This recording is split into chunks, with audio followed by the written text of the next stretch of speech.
If you just want to skip directly to the video, you can just go to the time on your screen right now. But I just wanted to say thank you guys for the amount of views in the first video I dropped. I got like 50k views last time I checked, which is nuts. I only thought I would get like, I don't know, like peak 10k or some shit like that. So thank you guys. I didn't mean for this second video to come out so late. I've been busy the past like last month of the summer, and so I couldn't really edit. But I shouldn't be as busy. So I hope I can get another video out soon, or at least faster than this one. This one definitely took a while. But yeah, I just hope you guys enjoy this video as you guys did the last one. Thank you. Losing a round in Counter-Strike can be one of the worst feelings when playing a game, especially if that round in particular leads to your eventual defeat. A round loss can feel even worse when you consider the way you lost. It's a 2v5, you and your teammate are left with no util. Okay, you're not expected to win that round, so it doesn't feel that bad. But now let's say you're left in a 3v1 against somebody with 17 HP and you manage to lose the round. Simple, of course, trying to push it through. And it's in style? I'm with you. I wouldn't quite call it the config knife. Oh my, still only a 17. And smoke's down. He has to get around them somehow. Looks toward the car, and he gets it through the window. You're left with a series of emotions that can be hard to shake away for the rest of the game, and can lead to you losing an entire game. Now, me and you, when we lose a game, the only thing on the line is our rank and maybe our mental health. But for a professional, these losses hurt the most when you have tens of thousands on the line. Add on top of the fact that they have face cams that help show every emotion of a player, they too can become overwhelmed, which can lead to some of the toughest game losses. I think we can all agree that one of the worst ways to lose a match is when the other team comes back. Imagine at one point you're up 12-0 in an overpass match. The other team gets 2 rounds, but you end the half 13-2, probably thinking, no way we can lose this game, and then you keep losing, round after round after round. Eventually you make it to 15, so now you know you can't lose the game just yet, but you don't even want to think about overtime. The other team's at 7, 8 chances to close this out. As you can probably tell already by the footage, this is exactly what happened to Team Vitality in the quarterfinals of IEM Katowice 2023. Team Liquid were able to pull off a near impossible comeback, winning 19-17 in overtime. Around here, Apex, first contact, bomb gets away from them, but Elige means he's rotating in with a pistol. Naf should have this one in the bag. Naf should have this fight locked in, and he will walk it over the line. Jetsaiwu out from the heavens. A 1v1, it's Nafly, the backbone of Team Liquid, trying to take it over the line, trying to win this in OT, and Naf with that swing. And while Vitality were able to win the second map, Nuke, Liquid would ultimately advance to the semifinals, sending Vitality packing home. The comeback is something that haunts the back of every great player's minds. Literally think of any player and they probably have had some crazy comeback made on them. Kenny S, ESL 1 Cologne 2015. Pasha Biceps, E-League Atlanta 2017. Even great minds like Glaive get comebacked on. ESL Pro League Season 10. And do I even need to bring up Kerrigan or Nico? Now that's not to say that these teams or players are prone to choking.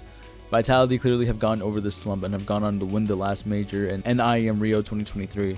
And have even performed an insane comeback of their own against FaZe the next tournament after being down 1-14 at one point on Anubis. It goes to show that one comeback is not the end of a team and the best ones will always be able to bounce back.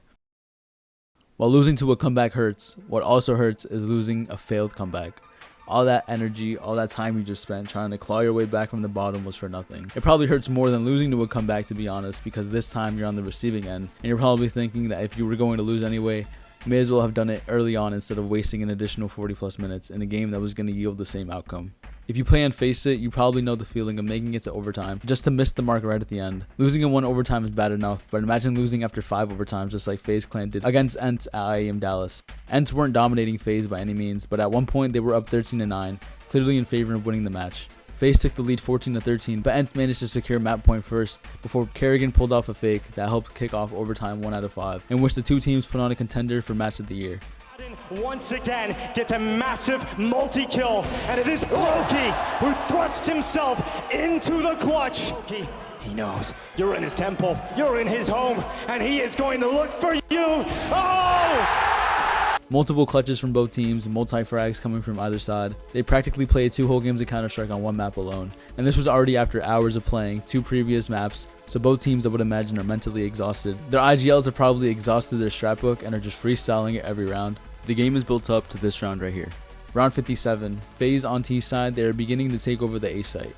Kerrigan picks up Nerds, but then Ents are able to quickly respond by killing 3 of the FaZe guys. 2v4, Rain and Robs left on the FaZe side.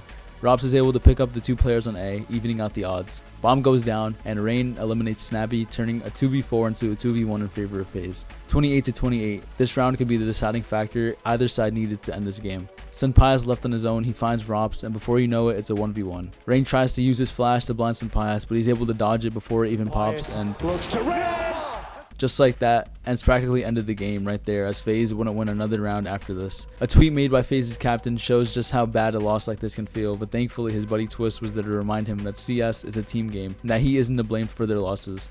Although FaZe were able to push it to overtime, in the end, ENCE were the better team, and they would continue their strong form the next day, sweeping Mouse 2-0 in the finals to win the whole thing.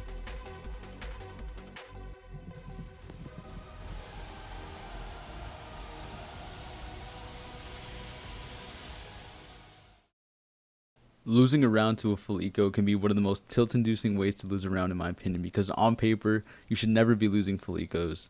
Pistols against AKs, Glocks against Ops, and a full team of utility, you can't lose this round. Fires off the shot, and has actually missed his second as well, so now they are running him down. Roy? Yeah, Roy. Oh, wow. No, They get a plant. They get a plant. Not just that. They have an orb. They have the sight. Crucial could actually hit one more. Oh my God, he has! And Fnatic, they lose it. It slips through their fingers. It was supposed to be 15. And instead, into the breach, pull off a miracle. That is ridiculous. You hear it by the casters' reactions. They themselves are even stunned that Fnatic lost, which should have been an easy lineup down banana. While Fnatic won the map, Into the Breach would respond by going on to beat them on the next 2 and becoming the first UK team to ever make the playoffs of a major. Their eco loss may not have contributed to the overall game, but being able to win rounds like that gave Into the Breach the confidence needed to eliminate Fnatic. Let's look at another example. Big vs FaZe clan at the ESL 1 Cologne 2018 semifinals. FaZe were still using Chroman as a stand-in, and after just winning Belo Horizonte the month prior, on paper it looked as though FaZe were going to have an easy matchup as compared to Big. FaZe were just the better team, but Big fought hard, sending map 1 into overtime. They lost 19-17 on Dust 2 before beating them out 16-13 on Train. Inferno is now the deciding map, and after 2 close matches you expect another one to close out the series. But no, Big run them down in front of a home crowd, finishing the game 16-6. They picked up a full eco win of the 3rd round. Next finds the first. He's following it up. He's pushed back through, and now Smooya trades off. But don't get carried away just yet. It's still a 2 versus 2, and Chroman controls the situation. FaZe should be able to control it. They should, especially with Gopi, no armor. Just to CZ. My God, did that get chaotic there. A full eco defeat, and Gopi can still win this one. He's got the UMP now, Matt. This would be absolutely absurd. He's got the Dinkin. He has the advantage here as he encroaches on Chroman's position. And you can just tell by the look on Nico's face how mad he is that they even lost the round. FaZe goes on to lose 5 rounds in a row and ends the half with only 3 rounds in the bag. Inferno for FaZe in 2018 was like their own personal hell of never being able to win on it. While Big fought their way into the grand finals, they unfortunately weren't able to win in Cologne, but the crowd still loved them regardless. Now, losing in front of a home crowd is something that a player like you and I won't get to experience, but for professionals, I would imagine losing in front of a crowd is one of the worst feelings that you can experience. It probably stings even more if you lose through a combination of what I've just mentioned. For any crowds, Team Liquid's constant L's in New York was just painful to watch. Still very much in the round. Oh, Chris! He's found 3. It's down to a 2-on-2. Chris, can he close this with an ace? Oh my God! Chris, the Wolf of Wall Street gets it! I was at the 2016 event, and I remember watching them beat Fnatic to advance into the semis, just to lose against Na'Vi after being up a map. 2017 rolls around and I'm back at the Barclays with my brother, and this time Liquid have made it to the finals. I don't even think I stood around the entire day, because Liquid was just getting bodied left and right. Showed a little bit of fight on overpasses, but geez. Nico dropped one of his best ratings ever in this event, and even though Liquid managed to reach finals twice and playoffs each time they came to New York, Liquid were never able to reach the finish line. By the time ESL even come back to New York, Liquid won't even be a majority NA team anymore. But at the very least, Evil Geniuses managed to win the last time a New York event was held back in 2019. One of the worst home losses the game has seen yet has been both times at IEM Rio. Now, despite what you might think of the crowd, there's no denying the Brazilians have a passion for the game. So when Furia were showing good form during the early stages of the major, it was almost like the stars were aligning for them during their run. They managed to make it to the playoffs 3-1, but in their way was the toughest challenge yet, Na'Vi. While this wasn't the major winning lineup of the last year, Na'Vi were still in good standing and Simple was still doing what he needed to do. But when he was faced with an entire stadium up against him, Furia capitalized and managed to advance into the semis. Just wanted to sidetrack for a moment and showcase round 24 on the decider map in Mirage. A 4v4 post-plant situation on the A site quickly turned into a 2v1. Furious player Safe manages to quickly pick off Electronic, and now he's in a 1v1 against Perfecto, one of the best riflers in the world. Look at the scoreline. This round is important for both teams. If Na'Vi wins, this gives them the perfect chance to come back to the game, as they would have crushed the momentum of Furia and the crowd. Let's watch what happens next. Another must-win round from the bottom performing player of Furia. Over the stairs, over the top. After Perfecto kills Safe, you hear the heartbreak in the arena. You watch it in the crowd's face, but miraculously, And that's what he's known for. That's the late game. no kit. He won the clutch, the bomb defuse was right there, but he didn't have a kit. A feeling I know we can all relate to, losing a round all because there just wasn't enough timer left on the clock. Look at one of the Furious players' faces when he realizes that they just won the round. They know what this means at this point. They're destined to win the match, but they were never destined to win the major. The next day, Furia would be matched up against the Danish team Heroic, led by their charismatic and outgoing captain, Cadian. After a convincing 16-6 victory on Inferno, it looked as though Furia's Cinderella run in home solo would continue into the grand finals. On map 2, Ancient, Heroic were even up 15-5 before Furia won 10 straight rounds in a row to make it to overtime. The crowd was fueling them up, but unlike Na'Vi, Cadian and his team don't crack. They secure an overtime win and they go on to dismantle Furia on Nuke 16-5. Just listen to the crowd during the later rounds of Nuke. Top they walk. Oh my That God. one is going to clutch this one out. There's no way. Just breaking all of their heart. The ace clutch from Stone. That is superb. The superstar goes super. They're dead. There was no hope for the comeback, and to make things worse, when they came back the second time earlier this year, they lost again to Heroic, and again, they were up a map. They made it less far in the tournament this time, getting eliminated in the quarterfinals versus the semis during the major. And while Heroic didn't win either time, they both earned the respect and continue to haunt the Brazilian fans. Let's talk about losing to just pure skill. I mean, there's nothing you can do against a Prime device or a Prime Nico or that random dude on the other team who's auto-muted and is always dropping 30 bombs every day and is just somehow always in the other team. At a certain point, you can't even be mad about it. You just gotta admire it.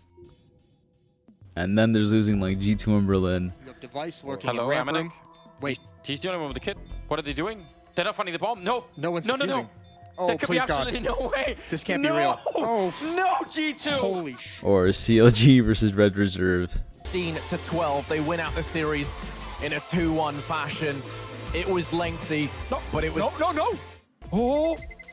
The There was no time! No.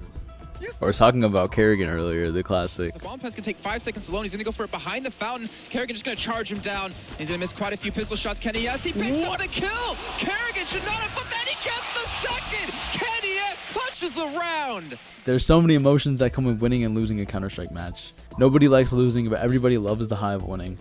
The toughest losses make or break teams, and no matter who wins or loses, at the end of it, both teams are going to be back next tournament trying to see who can win it all. Much like us, where no matter how much we lose, we need to queue up for one last match because you can never end the night on an L.